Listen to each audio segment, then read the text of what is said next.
Se gli ipotetici discendenti di Antonio Vivaldi potessero avere un centesimo di euro per ogni volta che, in attesa a un centralino, abbiamo ascoltato un brano dalle quattro stagioni, sarebbero miliardari.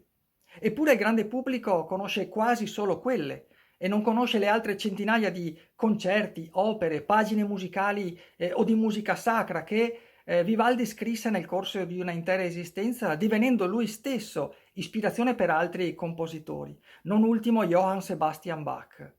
Il suo estro armonico, una serie di concerti, traghettò per sempre il concetto di composizione dal concerto grosso a quello solistico. Eppure del prete rosso, soprannome col quale era conosciuto per il suo essere sacerdote e per il colore dei capelli, noi non sapremo nulla dopo la sua morte avvenuta a Vienna il 28 luglio 1741 se alcuni musicologi nel primo Novecento non ne avessero riscoperto le musiche e la figura. Pensate, questo incredibile compositore, che è uno dei più rappresentati, suonati al mondo, ha rischiato di finire per sempre perduto tra le pagine della storia. Nato il 4 marzo 1678 alla Bragora, nacque in pericolo di vita, era un bimbo gracilissimo e fu subito battezzato in casa della levatrice. 2 mesi più tardi, il 6 maggio, gli furono impartiti in chiesa esorcismi et olii. E da questa circostanza e da questa malattia, che lui stesso definiva una strettezza di petto, forse asma bronchiale, e che lo perseguitò per tutta l'esistenza, tanto che lui, sacerdote, non riusciva a completare una messa, doveva andarsene dall'altare e quindi per più di 25 anni, i suoi ultimi anni, non disse mai una messa. La leggenda veneziana ha marciato molto, ci ha messo di mezzo il diavolo. E cosa racconta questa leggenda? Che ancora oggi lo spirito di Antonio Vivaldi si libra sulle acque del bacino di San Marco, scrivendo sulla superficie dell'acqua la sua musica più bella, che viene portata a riva ogni tanto da un refolo benevolo di vento. La sua vita è dedicata alla musica, lui è l'unico dei suoi, tra fratelli e sorelle erano 9, che si dedicherà alla musica, evidentemente con successo, alla scuola del padre Giovanni Battista, che era un barbiere, pensate, che riuscì però a diventare violinista della Basilica di San Marco. E a sua volta figlio di un sarto, come figlia di un sarto, curiosamente era la madre, Camilla Calicchio, di origine materana. I suoi genitori ebbero un ruolo determinante nella sua vita, il padre per la sua formazione musicale e la madre che lo indirizzò a soli 10 anni alla vita ecclesiastica per un voto fatto proprio quando il piccolo Antonio era in fasce, perché se quel bimbo, quel piccolo bimbo fosse stato salvo, lei lo avrebbe dedicato al Signore. Un- una malattia che forse ne indurì anche il carattere. Io vi leggo un brano di un altro veneziano famoso che lo incontrò un tempo e ci collaborò, che è Carlo Goldoni, che nelle sue memorie racconta il suo primo incontro con Antonio Vivaldi.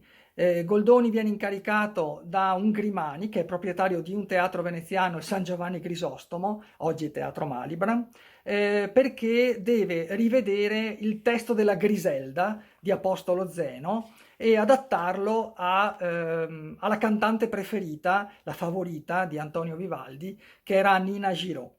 E vi leggo proprio dalle memorie di Goldoni ciò che avvenne, perché Vivaldi non vuole cedere il testo a Goldoni, vuole assumere su di sé il lavoro, vuole che le arie cantabili siano rese d'azione così come piacevano ad Annina, che non aveva una grande voce, Goldoni glielo fa notare, e questo, come dire, irrigidisce un po' Vivaldi.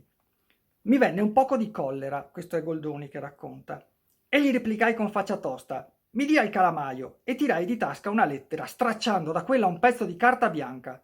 Non vada in collera, mi disse modestamente. Favorisca, si accomodi qui a questo tavolino. Ecco la carta, il calamaio e il libretto. Faccia a suo comodo. E torna allo scrittoio e si mette a recitare il breviario. Leggo allora attentamente la scena, raccolgo il sentimento dell'aria cantabile e ne faccio una d'azione, di passione, di movimento. Gliela porto, gliela faccio vedere.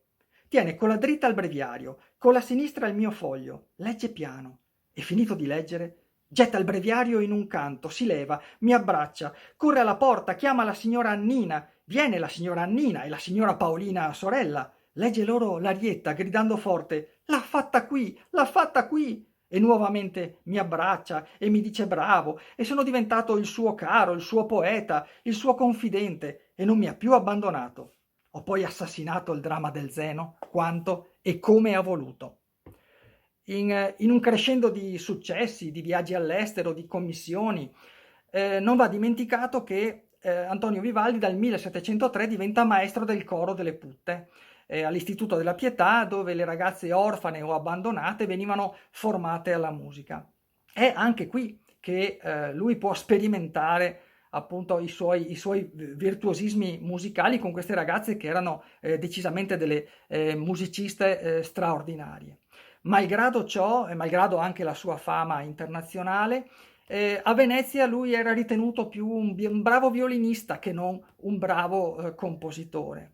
E questo unito al fatto che alcune alte sfere ecclesiastiche gli impedirono di fare carriera perché ritenevano indegno per un prete occuparsi, avere delle occupazioni all'interno della fabbrica dello spettacolo e lo ritenevano un po' troppo vicino e circondato da donne, non solo le putte del coro, ma anche, come abbiamo visto, a Nina Giraud che viveva con lui.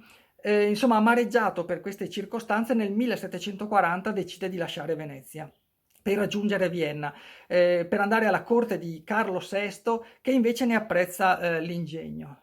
È una catastrofe. L'imperatore muore improvvisamente di lì a poche settimane e Vivaldi, avendo tagliato ogni ponte con Venezia e rimasto senza alcuna protezione, di lì a pochissimi mesi si ammala e muore a soli 63 anni allo Spitaler Gottsacher di Vienna. Il suo corpo viene gettato in una fossa comune.